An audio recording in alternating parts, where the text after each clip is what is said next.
Hey guys, welcome back to my channel, and today we're going to do my morning routine while at camp. Sister, you have to connect the crown. Pull it together. No, connect your middle fingers. Okay. Can you see my feet in here? Sure. It is hot in here. I'm freaking out. If this podcast gets 10,000 likes, I'll shave my head. Time to make my spot mine for brunch. Wait. Hey guys, welcome back to the Live Night Callback podcast. I'm Sierra, one of the leaders with LIFEGATE students. I am Emily. I'm one of the 12th grade leaders for girls. My name is Megan, and I'm a senior girl. I'm Amaris, and I'm also a senior girl. This past month, we had our senior night at a live night, and we got to celebrate all of our seniors, encourage them, and just celebrate our time together in LIFEGATE students as they prepare to be sent off to college. And so just to start us off, tell me about what was your best moment of LIFEGATE students? I can go. You will. We were driving back from winter camp, and That's a scene. Sierra was driving in her white Subaru Outback. Wow. The details. And there was snow on the top of the car, but I decided to open the sunroof. So a bunch of snow came into the car. To be fair, Megan had just run about half a mile down the road while we were in traffic. Previously, I did run alongside the car because traffic was taking too long. As one does. Yeah, what else do you do in traffic? So snow is coming into the car, and I was sitting in a pool of water because the snow melted, and then Christian Chavez decided to he decided to start grabbing the snow off the top of the car and just like chucking it at people. So we had a little snowball fight in Sarah's car while she was driving. Meanwhile, I'm trying to drive, and so much snow just fell on my head. Yeah, she wasn't very happy, and there was just puddles of water all over the car. So yeah, that's my best moment. That's good. That's good, that's good. Oh, okay. My moment involves these two here, actually. I exercise sometimes. Exercise. She's a CrossFit champion. No, let her tell you that. I like to work out sometimes. And these two lovely ladies came and surprised me at my gym with signs. And I don't love glitter, and they were covered in glitter. And I had to do like Olympic lifting, and they brought these blowhorns and started passing them out to all my friends. And there was a class going on, and it was really loud and confusing. And then we went and cheered on Roxy. Roxy, I hope you watch this podcast. And Grady. And they just proceeded to cheer everybody on at the gym with signs that said, "That's my youth pastor." And it was really sweet and really funny, and I performed very well because of them. So, and now I have glitter signs in my closet. I don't know what to do with them. So if anybody wants signs that says "That's my youth pastor," I got you. You're up. Your time. Oh, okay. Time to shine. I don't know what my favorite memory is. Literally talking. Oh, for sure. Oh, Right. yeah. Okay, so there's been some talk about A lot of talk. this mysterious person that just shows up at Yeah. a live night, middle school girl sleepover, all that Who is stuff. Her name is Mare. And I saw her last week. yeah, she tends to show up. Yeah, for sure. And I have an announcement for the middle school girls. I'm Mare. Oh my gosh! I know, crazy. Wow. I can't believe it. Mare only shows up past 8 p.m. and she did come to the middle school girls retreat. That's all I have to say. That's good. Secrets out. Maris is Mare. Heard it here first. I feel like you just announced your Gossip Girl or something. Feels really big. XOXO. Mare. Leaving your mark. I love it, guys. What's your favorite memory? Well, my favorite memory. Can I make it serious? Yeah, we'll allow it. My favorite memory was, I think, middle school camp this year, and getting to share it with y'all, as you guys were both leaders there. And that was fun, where while you're my students, you're also my friends, and we get to lead together and pour into the middle school students. And so I thought that was so fun. Sisterhood. True. As y'all are getting ready to leave for college and wrapping up your high school career, and you're able to just reflect back on high school and your experience, I'm curious for all of y'all now, what do you think has shaped your faith the most throughout your time as a high schooler? I can share what it was like when I was in high school, just a few years ago. I was also in a students ministry, and I would say something I actually felt was missing was closer relationships with some of the leaders. We had about 500 students in that ministry, so it was very large. And I'm still really grateful for all of the trips that we took and the Bible studies that we do. I think that those helped transform me a lot, just because I learned more about who Jesus was, but I felt like I was missing some of the connection that I feel like I have with you guys and some of the other students that helps take your faith to the next level. Yeah, that's good. I can definitely relate to that too, because I was involved in my youth ministry, but there's something that happens when you connect with a leader on a deeper level, someone who's not your parents, but somebody who believes in you and just really champions your faith. Yeah. For me, I think also what shaped my faith the most as a high schooler was the amount of time that I spent reading my Bible. I almost knew all the right things that I was supposed to do as a Christian, but it wasn't until I made the choice to spend time with the Lord daily that I saw my faith come alive and everything changed. Yeah. That's good. I think something that was also a huge foundation is that we go to a church that doesn't give the gospel differently to the teens as they do to the adults. That we sit in the service and we hear Naru preach just like every other person does. And they allow you to like ask real questions and like actually wrestle with the word and God. And so providing a space for youth to come and just have real life, but have it with the Lord, I think is a really cool opportunity that we have. It's great. Yeah, that's good, because I think now we're able to prepare students in a generation that's ready to enter into the body, not receiving almost like a JV level of teaching, but like we're all running after the Lord together. Yeah. And so we're learning what it means to be the body, even from a young age, even like from middle school.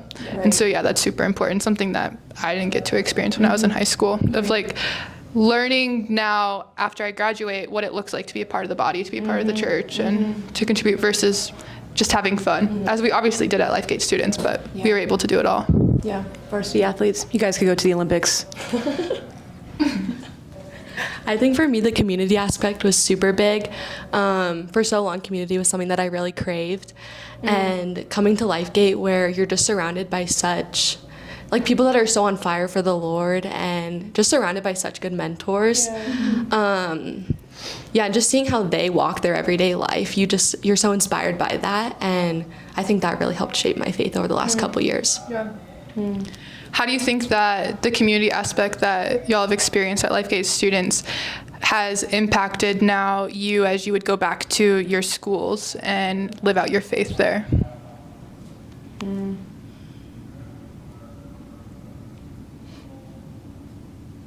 Where are you going to school? Is there like a sign? Is there like a sign or anything you guys do? Like anything you can think of? I'm going to Montana State, go Bobcats. I'm going to University of Oklahoma, Boomer Sooner. Giga Maggies. Do you feel like having community at LifeGate students enabled you to go to your high schools and feel like you were able to almost withstand the culture, withstand the temptation to look like the rest of the world? I think we met as LifeGate students and we left unified, knowing that we all were going into the world and into our schools and into our families with the same mission. And so though we go to different schools and we have different families and different lifestyles, I knew that I had a whole team of people behind me who was also working for the same mission and also fighting the same battles as me. I would walk into a school where nobody else believed, and you get asked questions and you have to wrestle with parts of this world. But I knew that I had a team of both like adults and leaders, but also students who were faithfully fighting just like I was. Yeah. I agree. Besides just the community aspect, do you think there was anything else that for you personally helped you just fight the temptation of wanting to fit in with everyone else? I think the church is failing if the church isn't successful if students leave and don't have a personal relationship with the Lord. I don't think you can call a church successful if students leave and don't have a personal relationship with the Lord. Yeah. Wow. So when I come to church on Sunday, I hang out with my friends and we pursue God and we worship and we spend time in the Word. But when I go home on Monday, if I decide to make choices that don't glorify the Lord or not walk in the plan that He has for me, there's no point in really going to church. So then how, if the church is there, no, how then do you grow in your faith on those Mondays after you leave church? So the point of the church is to teach students how to both live a life in community of Christ, but also in your personal relationship with the Lord. Because nobody else can stand with you in front of the Lord when you come face to face with Him. Sierra can't stand with me and say, but she came to Bible study and she did this and she led middle school. I have to be the person to stand before the Lord and say, I believe in you and you died for me. And so if the church is able to teach students how to go home and on Monday and Tuesday and Wednesday open their Bible and sit with the Lord or just sit in His presence or pray or worship, yeah, you can live a life that glorifies the Lord and aligns with the church and aligns with God's mission in the world. I don't know if that summed it up well enough. Yeah, it did. Yeah. Amaris, have you learned any practical tips to make your faith your own versus just attending youth group and being part of the community? I think for me, like being able to sit in silence and like spending my quiet time with the Lord has really made a difference. I think for me, silence can be so loud sometimes, but being okay with sitting in that and just like having a conversation with the Lord and not making it like this huge thing. Yeah, but just being like, hey God, this is how I'm feeling today, and not just bringing like what's been good, but also like I'm really struggling with this, and like being vulnerable with that, because I think for so long I would just like even in my prayers just be thanking God for things, but I wouldn't open up and like try and work through things. And I think doing that switch of like being thankful for what He's done, but then also being vulnerable enough to share how I'm feeling through prayer and journaling and all that has really made a switch. That's good. I think that often the church talks about like this double life of like going to church and then your days in the week don't look like how the Lord wants you to walk. But I think we can also live this double life with the Lord, and how like when we go to Him, you're like, you know what, God, like life is good and I did this and thank you for this, and like you get this really scripty language, and I think we forget that God, like He knows you. And so, and He's your friend. Like you can come to Him with your anger, and you can come to Him with whatever you're feeling, and sometimes you have nothing and you don't have to offer anything. Like you can just sit with that. And so we no longer have to live this like performance life in our time with the Lord, but I can sit there and say, God, like I'm really angry and I don't want to do this. Like I really don't want to be sitting with you right now, but this is an act of obedience. And He can take that, and He already knows it, and so He'll like sit with you in that, so we don't have to live this like this performance life of coming to Him with praises and thanks, and then like, oh, but I'm kind of like, I don't really like school right now. Like you can just tell Him everything. That's good, Megan. And I feel like I've learned that alongside y'all too, and we've been able to learn that together. And you said it perfectly about how when you tell Him your anger, you tell Him what He already knows. And so it's this authenticity piece that I think a lot of the church is missing, of how to be authentic with the Lord, authentic with what you're feeling, and telling Him what He knows that you're thinking, so that then He can minister to you through that and connect with you through that. I was just thinking while you guys were talking how I experienced high school. I think something else I feel I was missing was my identity and loving the love of myself, because I believe everybody has identity in something. I don't believe that nobody has identity. You either have it in the Lord, or there's different things of this world that you can have identity in. And I know in high school my identity was not in the Lord, so I operated from a place that was not of love, and I didn't even love myself. And I think about some of the things we wanted to sow into you guys, to take into your college campuses. And as you guys grow into adulthood after you start working or wherever the Lord takes you, is loving yourself, I think, is one of the most transformative things I have found, to not live according to this world. And it was when I found my identity in Christ and what he says about me. So some of the practical things I started doing was writing out scripture and speaking it over myself, because there's power in your words. It's either life or death. So finding ways to speak life over yourself constantly. And then when you just fall in love with yourself, it just extends into how you love the Lord and how you love other people. So that's our prayer for you guys too. Yeah, that's good. I'm so confident that we're sending out people to their college campuses that are ready to change the world. That is for sure. Now that you have survived high school and are ready for college, what's something that you think you would tell a high schooler that's listening to this, going into starting their high school career? What's something they need to know about how to grow in their relationship with the Lord? I can start. What would I tell a high schooler? I think one of my favorite books of the Bible, this is very odd, is Ecclesiastes. Because if you read Ecclesiastes, it can seem very morbid almost, but for me it puts everything in perspective, and I love how it talks about seasons. And when I was in high school, I thought that was my season of life, and everything just feels like anything that happens in high school either makes or breaks my entire experience. So my advice to myself is the Lord gives us our lives in seasons, in different compartments. So whatever you're going through, the good things, the hard things, there's a time and a season for everything under the sun, and you can work through each one of them just one day at a time. So I wish I knew that, instead of putting my whole confidence on one season. It's just part of your life. Mine is kind of lighter, but I think, and this is something I would tell anyone, but don't take yourself so seriously. It's easy to get into this mindset of like, this is how I have to live, this is how it's supposed to be. And when you're taking yourself seriously, you almost want to portray a certain image of like, I have it all together. But when you don't take yourself seriously, there's almost a freedom and a grace to be yourself, to make mistakes, but also to have fun. Like, it makes everything so much lighter. And so in that, don't take yourself so seriously as you worship and mosh pit at an or wherever you go. You get pushed over. Young adults. Bye, Megan. Young adults, watch out. We're coming in to mosh. I don't know if you guys mosh right now. If you don't, you will next summer. We'll see you next summer. Yeah, and don't take yourself so seriously in your friendships. And I think that has to do with the confidence thing of have the confidence to know that your friends are still going to love you no matter who you are. Who you are is enough.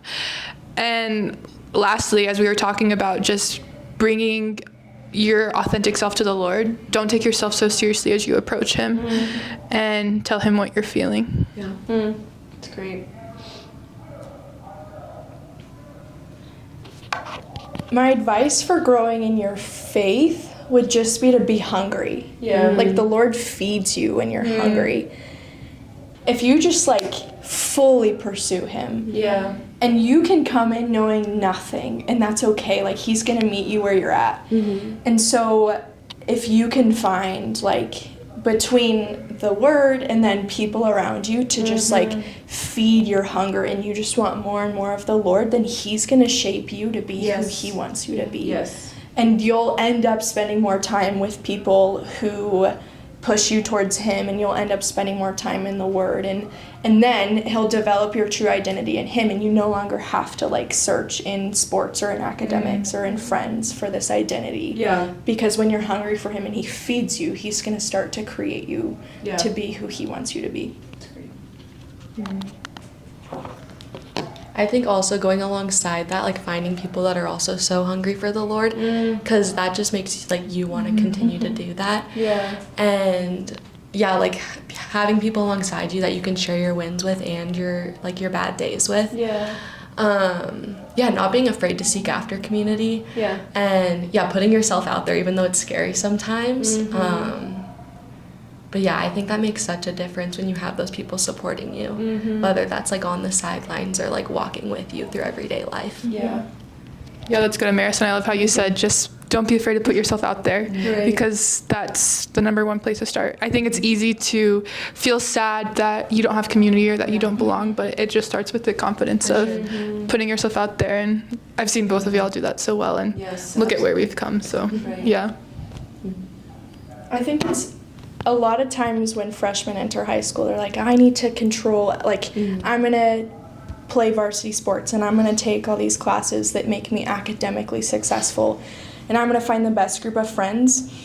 And when I released control in who I was and what I was doing, I was able to, like, see the Lord's faithfulness. And then, like, sophomore year, I had a best friend, and we were going to be at each other's weddings, and we were going to have kids together. Like, we thought it was lifelong. And over the summer, we realized that maybe this friendship isn't great anymore. And so we both decided to go our own ways, and I thought that was the end of the world. Like, my one best friend, we did life to, like, I practically lived at her house.